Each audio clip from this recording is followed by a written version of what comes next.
les sports d'hiver, le ski, le patin et la planche à neige, le surf. J'adore ça. Et j'en ai fait pour la première fois, là. J'ai presque réussi un 360 backside d'hiver. J'adore ça. Élise, est-ce qu'on peut lâcher les sports d'hiver un instant et parler du contenu de l'émission? Peut-être. Oui, c'est vrai. Alors, de quoi tu nous parles, Nicolas, aujourd'hui? Alors, aujourd'hui, on teste 3 différentes encyclopédies sur CD-ROM. Et Martin? Ah, je vais être contente parce qu'on parle du jeu de hockey NHL 99. Un sport d'hiver. Et Joël? Aujourd'hui, on surfe. Pas sur de la neige, mais presque. Oh, yeah, j'ai hâte. Et tout cela en compagnie des Ultranettes. Yeah! Et notre gang de la génération... Et c'est parti!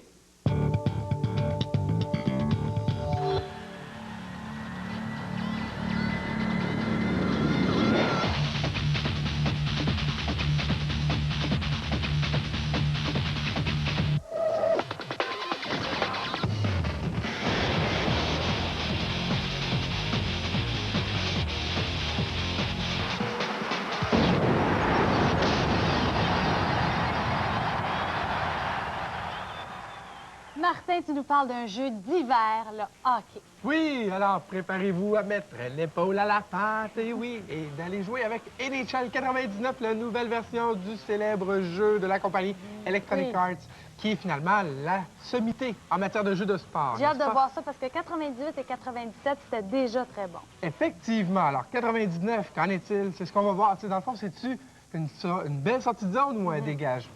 Alors, on va voir. On voit déjà... Alors, le jeu est là.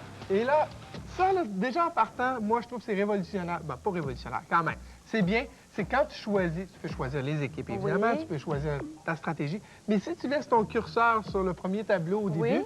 l'interface est tellement belle qu'à un moment donné, il y a comme des petites vidéos qui sont là, qui sont démarrées. Qui apparaissent. Oui. Et ça, je trouve ça bien. C'est des choses simples. Ça, Electronic Arts, pour les jeux de sport, ils l'ont. T'as pas besoin de C'est des lire le choses manuel simples. d'instruction pour savoir comment Non. faire fonctionner. Non, Oh, tu vois? bravo. Bon, là, ça, c'est un lancer de punition, OK? C'est pour te montrer que tu peux pratiquer n'importe quoi. Tu peux faire des lancers de punition, tu peux même faire des pratiques. C'est toi l'entraîneur, et là, tu décides, ouais, moi, j'aimerais ça qu'on pratique tel aspect du jeu. Tu joues pas, t'es le coach, l'entraîneur. Alain Vigneault. L'Alain Vigneault. L'Alain Vigneault. Ça, j'ai mal à la laine. Donne ton 110%. Oui, ça va bien d'accord. aller. Alors, revenons dans les coins. Bon, moi, je, Oui. je l'ai 98. Est-ce que Oui. je devrais acheter le 99? Est-ce que ça vaut la peine? Est-ce que c'est si changé que ça? Bien, pour l'aspect visuel, je pense pas. La révolution avait été faite avec le 97. Au niveau visuel, au niveau sonore, c'est encore le même principe. Les commentateurs sont bons, c'est parfait. Moi, je dirais que le NHL 99 se démarque dans un aspect, Oui. c'est qu'il a été programmé, conçu pour les ordinateurs équipés d'une carte 3D.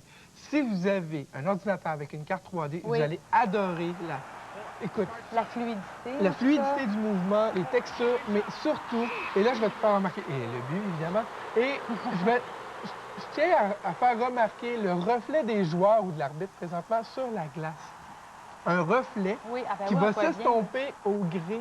Au fur et à mesure que la glace va s'user. Oui, comme dans la vraie vie. C'est vraiment beau. C'est vraiment beau. Et ce que j'aime dans le jeu, c'est qu'ils ont appliqué les vrais règlements. Si tu as un joueur dans la zone du gardien de but, ben là, ils disent, ben on va regarder le but. Des fois, le but est alloué, des fois, il refuse. oui. Ah, c'est vraiment réaliste. Ah, moi, Mais là, on peut l'avoir NHL 99 pour PlayStation, Nintendo 64 et l'ordinateur. Oui, c'est un jeu qui se fait pour les 3 plateformes principales. Alors, peu importe avec qu'est-ce qu'on a comme plateforme, il est disponible.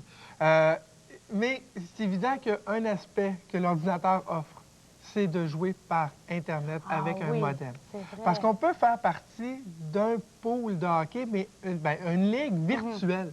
C'est-à-dire qu'on joue, et le fait que ce soit tellement bien intégré dans NHL 99 que c'est rendu facile. On peut même, il y a quelqu'un qui peut devenir le commissaire de la ligue, faire des changements de règlement, dire, toi, tu n'as pas le droit de faire des échanges, ou les meilleurs marqueurs. C'est vraiment J'ai bien. l'impression que ta cote va être formidable. Écoute, ça frise la perfection. C'est 4 W et demi sur 5. Pourquoi tu donnes pas 5? Parce que faut que je me laisse de la place. Ah, c'est vrai. Hein? Merci, Martin. Toi qui aimes le hockey, manque pas le reportage qui s'en vient, un reportage de Stéphane qui est allé dans les coulisses d'une partie de hockey.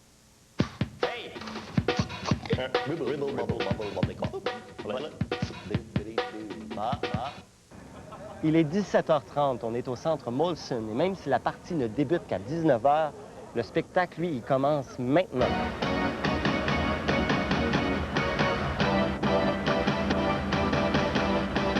avec M. Paul Schuben, qui est le responsable de l'équipement multimédia du Centre Molson. Ça a changé le hockey. On ne vient pas juste regarder la Zamboni tourner. Le spectateur est happé par toutes sortes d'images, toutes sortes de sons maintenant. Ah oui, maintenant, on est dans le monde de la haute technologie. Son, lumière, vidéo, animation, musique, DJ, organiste, tout. C'est tout un spectacle.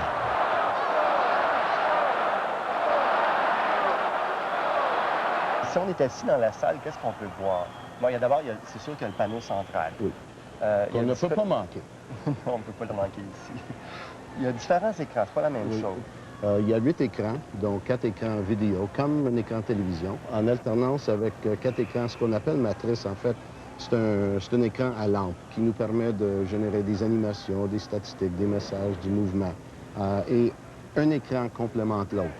Exemple, pendant une publicité, on aura peut-être l'action le plus intéressant sur le tableau vidéo et sur la matrice, un texte explicatif. Dans chacun des coins, nous avons des tableaux, plus petits évidemment, pour les résultats des matchs à l'extérieur.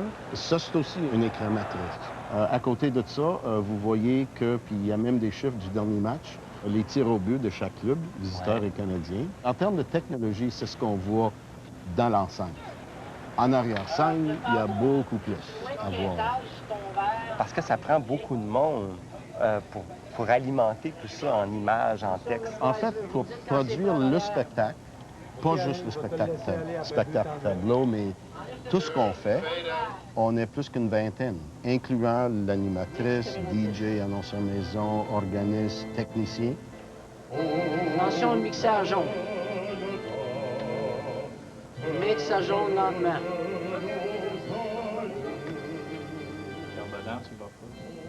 La partie commence, mais le spectacle continue.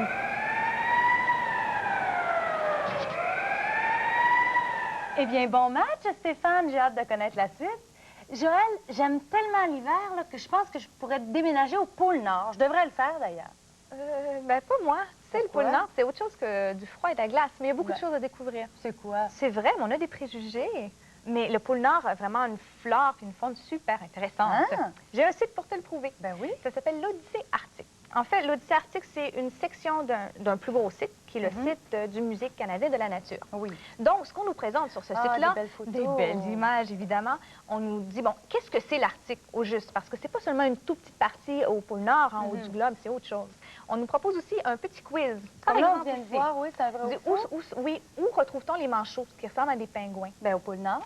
Ben non, au pôle sud. Donc ça va aller briser toutes les espèces de préjugés comme vivre dans des igloos ou les oiseaux migrent. Il y a plein de trucs sur l'Arctique que ce site-là va nous fournir comme information. Mais il paraît que pendant la moitié de l'année, c'est la nuit. Oui. C'est ce Ça, qui est c'est intéressant. Oui, c'est tout à fait vrai. La moitié de l'année, il fait clair, la moitié de l'année, il fait nuit. Donc, on très apprend étrange, comment les hein? gens vivent là-bas, puisque c'est un autre mode de vie complètement. Par exemple, le découpage des saisons n'est pas le même. Il n'y a pas 4 oui. saisons. On va regarder les animaux selon leur pelage, comment les Inuits définissent leur saison. C'est pas la même chose. Très intéressant. Mais il doit faire très froid. hein? Il doit faire très froid. Mais au moins, on ne gèle pas les doigts à manipuler la souris en visitant le site. C'est vrai. Mais il faut Au avoir moins. le sang chaud pour vivre là. C'est peut-être pour ça que les reptiles, qui, eux, ont le sang froid, préfèrent vivre dans les pays chauds. Les chanceux. Un site sur les reptiles. Oui. L'herpétopage. Qu'est-ce que ça veut dire, ça? Ben, ça vient du mot herpétologie. Ça, c'est la science qui étudie les reptiles. Ah, grosso modo. bon, d'accord. Alors, on est ici sur la page d'accueil.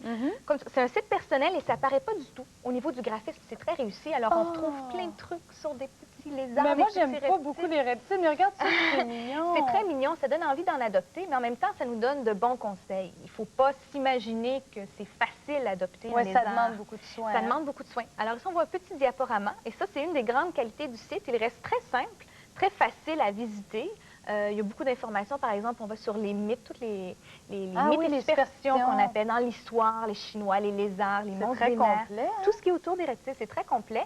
Mais je dirais pas que c'est un site référence sur les reptiles. Par contre, on trouve beaucoup d'informations et on partage vraiment la passion d'une jeune fille, parce que c'est une page personnelle, qui adore les reptiles, qui en élève elle-même. Donc, elle donne des petits trucs. Bon, bien, pour ceux que ça intéresse, toutes les adresses des sites dont Joël nous parle se trouvent sur notre site Internet. Alors, vous en faites pas si vous ne voyez pas les adresses qui apparaissent maintenant. Il faut aller sur Internet, sur le site de Génération W, Voilà. et là, vous allez trouver toutes les adresses.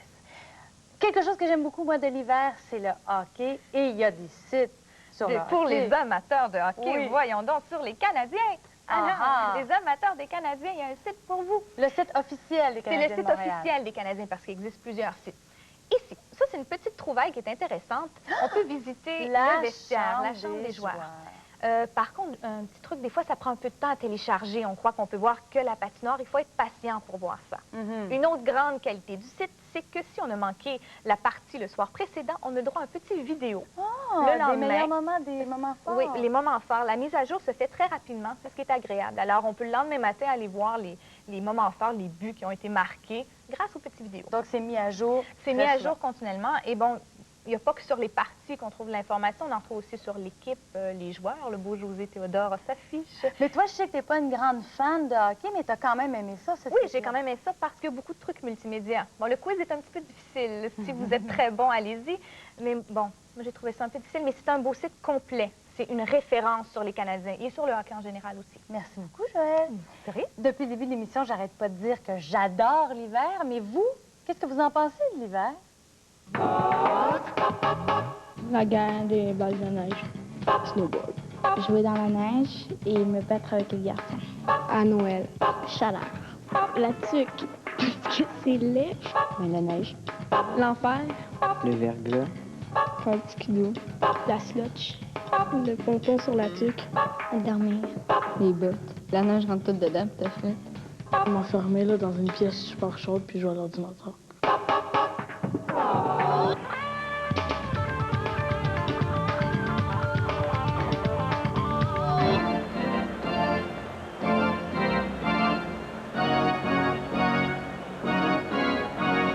Paul, comment ça se passe? Qui décide de l'image qui va être diffusée dans les écrans vidéo?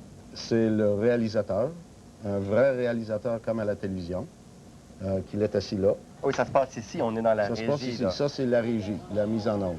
En fait, c'est une équipe de 10 personnes, juste pour la partie vidéo. Puis en plus, il y a les écrans matrices. C'est pas la même équipe. Pas la même équipe du tout. C'est 3 autres personnes.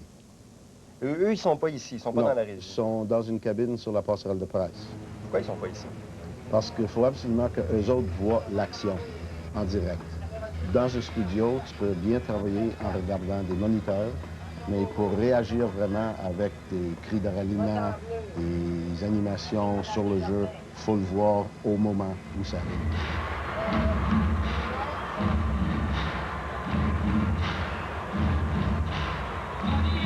Et d'où viennent les images qu'on diffuse dans les écrans vidéo? Ils viennent de 3 sources principales. 3 sources. Du matériel qu'on produit nous autres mêmes, comme les divertissements, les pubs, les Ouais. features, de nos 2 caméras qui suivent l'action. Vous avez à vous 2 caméras. Nous avons 2 caméras qu'on dirige. Et aussi des caméras du réseau qui diffusent le match. On peut se brancher dans leurs images. Un lien qui est à terre. Aïe, ça doit faire mal, hein? Tu veux voir ce qui s'est passé? Là-dessus, comment j'ai rien? Oui, moi je l'ai sur rouge. Je l'ai sur rouge. Tous ces emplois-là, ça doit être très... Ça se fait pendant la partie, ça doit être très stressant. Faut pas faire d'erreur, surtout en orthographe. Pour les fautes de frappe, ça peut être très embarrassant. Il y a 20 000 personnes qui vont Il y a avoir une faute de même frappe. personnes qui vont voir une mauvaise lettre dans toute une page de texte. Il faut toujours être présent. Tu peux pas manquer. Tu peux pas dire j'ai 2 minutes que je m'accroche dans le coin mais je fais rien. Non. Faut tout le temps les yeux sur la glace, les yeux sur le jeu. Il faut tout le temps que tu sois attentif. Parce qu'il faut que tu écoutes d'une oreille tout le temps ce que le coordonnateur dit. T'écoutes ça à la game? Bien honnêtement, j'ai de la misère des fois à me savoir si je dis, dans le sens qu'il y a beaucoup de choses à vérifier. Oui, on l'écoute, mais on l'écoute d'une manière bien différente que le public, finalement. C'est toujours stressant. C'est le track, c'est un track qui est normal. Quand j'aurais plus le track, j'arrêterais de faire ça. On n'a pas de place pour l'erreur. On sait qu'il y a du monde alentour de nous, puis on fait ça pour l'organisation. C'est pas nous autres qui prenons la vedette, mais on aide à apprécier les shows, voilà.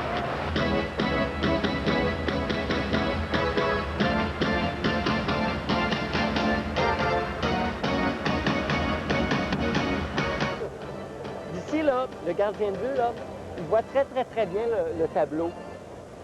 Je me demande si une fois, là, pendant une partie qui était un peu plate, il a laissé passer un but parce qu'il regardait la télé. Je sais pas, hein?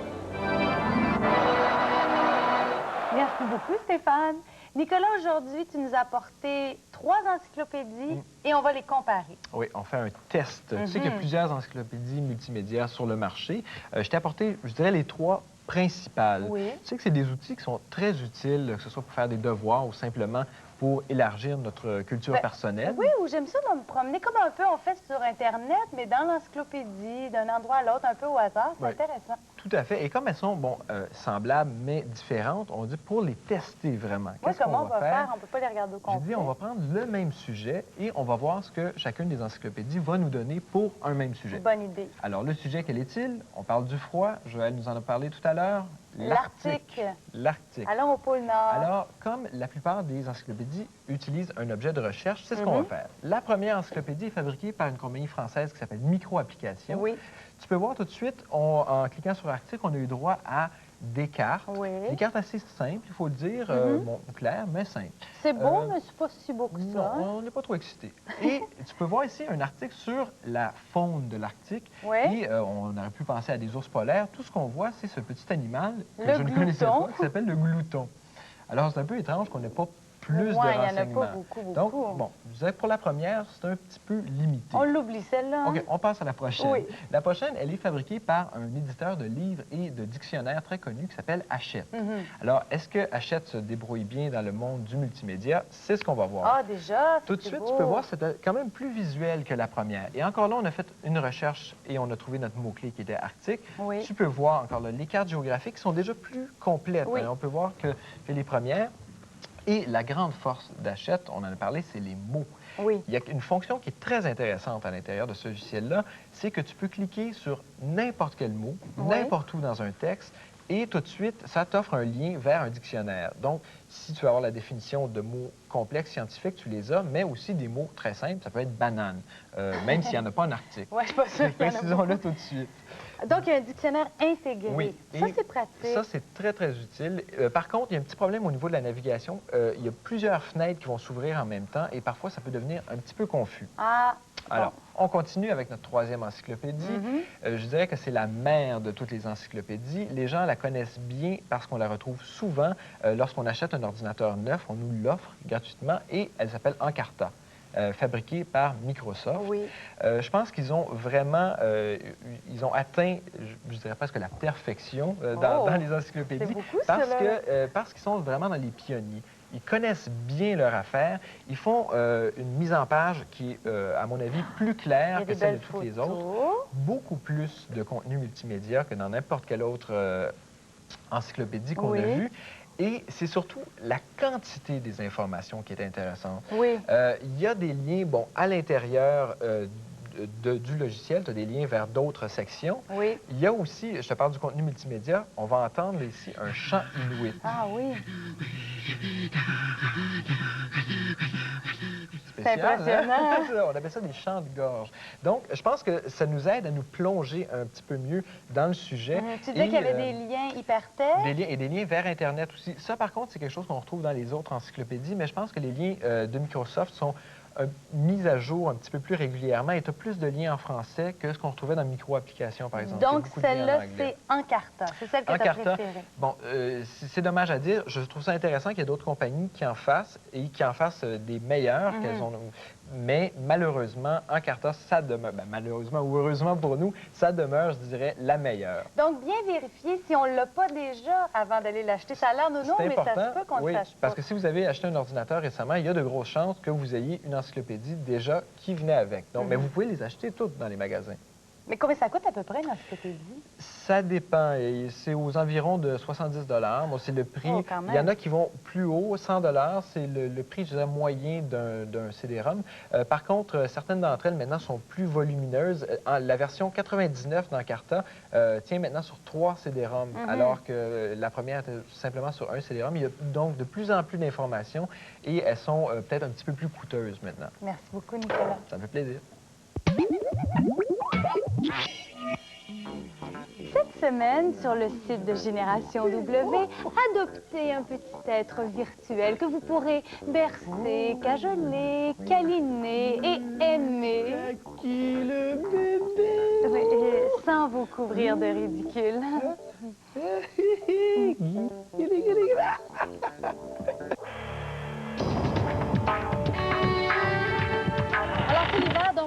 hockey avec Charles-Étienne Wow. et Simon OK. à NHL 99. Et c'est d'Enfousse à la rondelle, Oui, qui passe la ligne bleue, d'Enfousse. qui s'échappe tout seul et c'est le but! Oh, attention, il y avait peut-être un patin dans la zone du gardien. Oh, il était, il y avait... Ah non, il était sorti. On sait que le jeu est offert sur d'autres consoles. Oui. Et là, on a, avec le Nintendo 64, Une autre partie on qui a se le même jeu, on l'a en PlayStation aussi.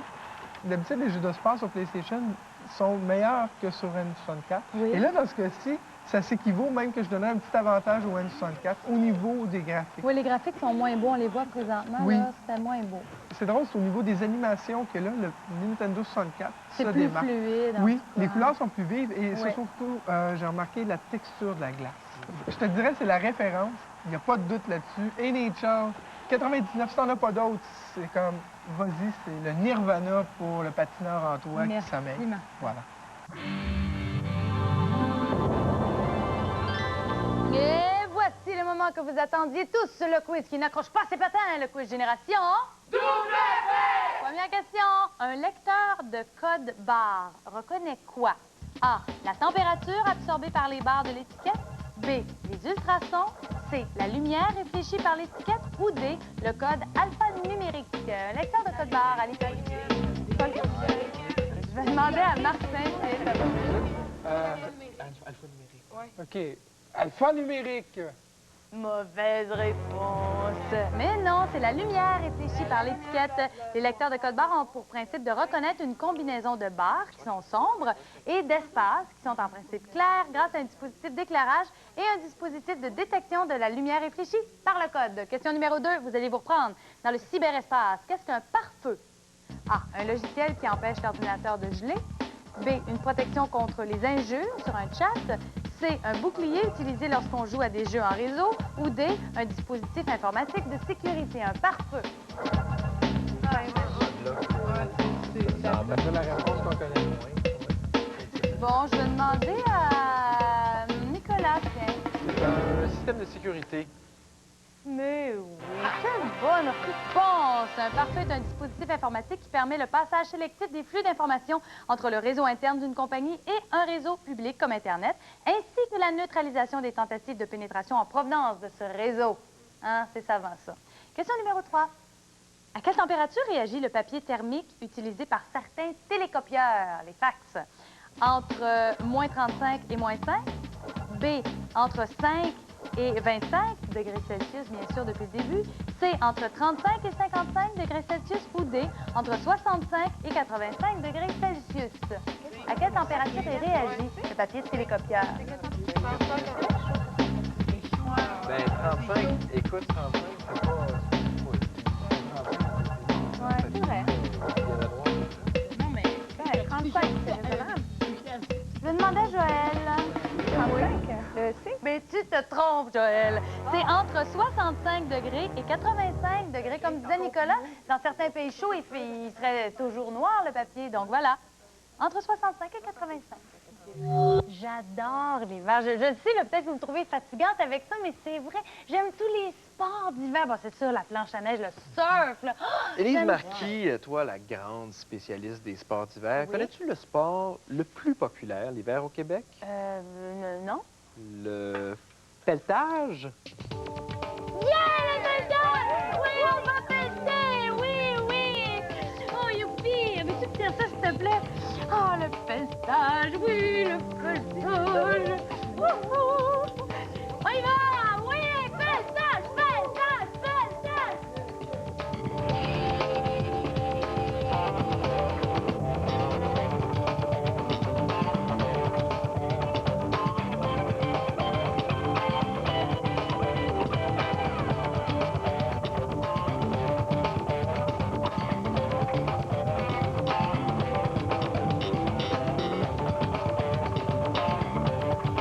Dans un instant, les inspecteurs Lapoisse et Jobard mêlent les cartes.